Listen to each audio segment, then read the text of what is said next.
নমস্কার, সুভদ্রা রান্নাঘরে আমার সকল দর্শক বন্ধুকে জানাই স্বাগত। আমি শিউলি। আজকে আমি তোমাদের কাছে আবার একটা নতুন রেসিপি নিয়ে এসেছি। সেটা হচ্ছে বিটরুট আর গাজর। বিটরুট আর গাজর দিয়ে বানাবো আমি আজকে কাটলেট, নিরামিষ সম্পূর্ণ।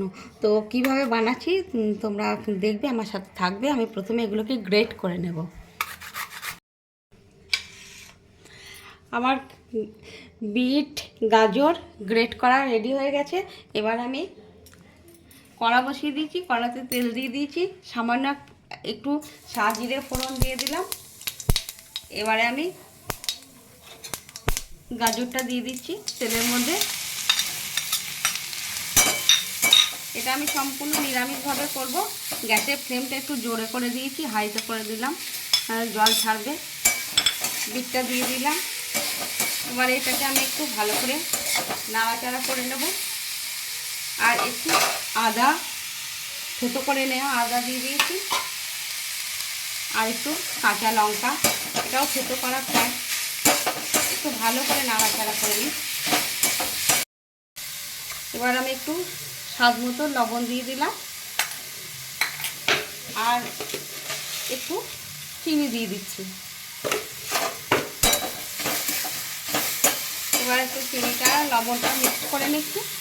একটু বাদামকে গুঁড়ো করে নিয়েছি, ভাজা বাদাম আর কিশমিশ দিয়ে দিলাম। যেহেতু হাই ফ্লেমে এটাগুলো ভাজছি, সেই কারণে জল বেরায়নি। যদি একটু ফ্লেমটা লো করে বা মিডিয়াম করে ভাজা যায়, তাহলে কিন্তু জল বেরিয়ে যাবে। তোমরা এইভাবে ভাজবে ফ্লেমটা জোরে দিয়ে, তাহলে দেখবে জল ছাড়বে না। যাই হোক, বাইন্ডিংয়ের জন্য আমি একটু আলুকে গ্রেট করে রেখেছি, সেটাও দিয়ে দিলাম অল্প করে। জাস্ট এক ফোঁটা আলু দিয়ে দিলাম।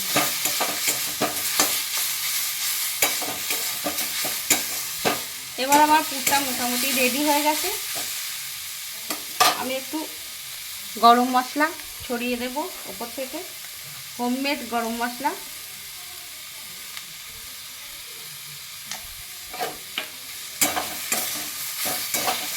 এবার আমি গ্যাসটা অফ করে দিচ্ছি।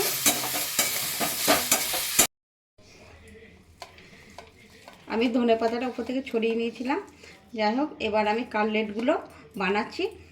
ঠান্ডা হয়ে গেছে ডোটা, দেখো সুন্দর হয়ে গেছে পুরটা আমার।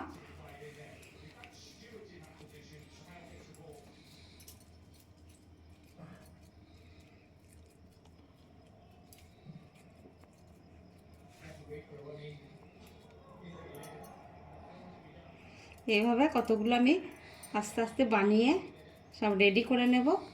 ভারী সুন্দর কিন্তু আমার পুরটা হয়েছে, দারুণ হয়েছে দেখো। আর খুব হেলদি বিট গাজরের যে কাটলেট। তোমরা এইভাবে একবার বানাবে, বানিয়ে খাবে, খেয়ে আমাকে বলবে। আর সম্পূর্ণ নিরামিষ, কোনো রকম মশলা টশলা তেমন কিছুই দেওয়া নেই। বড় বাচ্চা সবাই খেতে পারবে।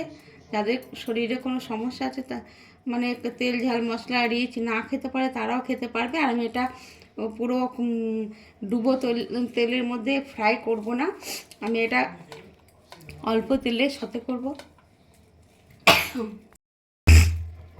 এইভাবে এবার আমি বাকিগুলো বানিয়ে সব রেডি করে নিই, তারপর তোমাদের আমি ভাজবো যখন দেখাবো।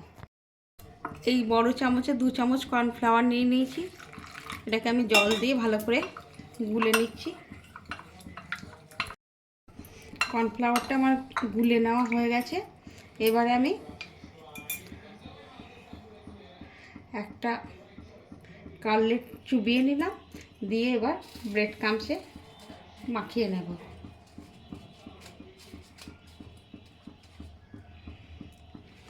আমি কড়া বসিয়ে দিয়েছি এবং ডুবো তেল দিইনি, অল্প তেল দিয়েছি, যেহেতু আমি এটাকে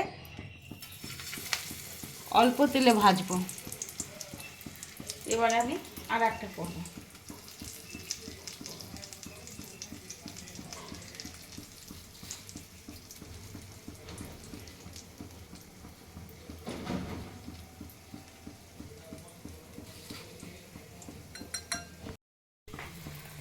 আর একটা দিয়ে দিলাম। এইভাবে আমি এবার বাকিগুলো আস্তে আস্তে রেডি করে নিয়ে ভাজবো।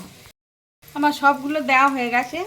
এবারে আমি আস্তে আস্তে একটু লো করে দিয়েছি ফ্লেমটা, লো ফ্লেমে আস্তে আস্তে একটু ভেজে নেব। এই যে উল্টিয়ে দিচ্ছি আস্তে আস্তে, দেখো ভারী সুন্দর হচ্ছে, কিন্তু একদম ভেঙে যাচ্ছে না, ভারী সুন্দর হচ্ছে। আর ওই ছাকা ডুবো তেলে খাওয়ারও দরকার নেই, এরকমভাবে ভাজবে, দেখবে খুব ভালো লাগবে খেতে, অসম্ভব সুন্দর হবে খেতে। একটু ধৈর্য ধরে ভাজতে হবে আস্তে আস্তে।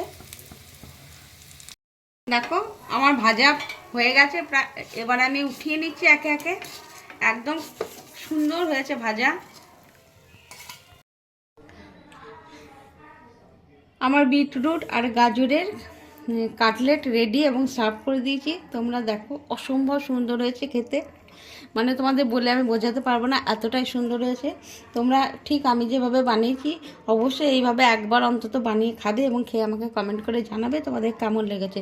আর তোমরা সবাই সুস্থ থাকবে, ভালো থাকবে, তোমাদেরকে সকলকে অসংখ্য অসংখ্য ধন্যবাদ, নমস্কার, অনেক অনেক ভালোবাসা।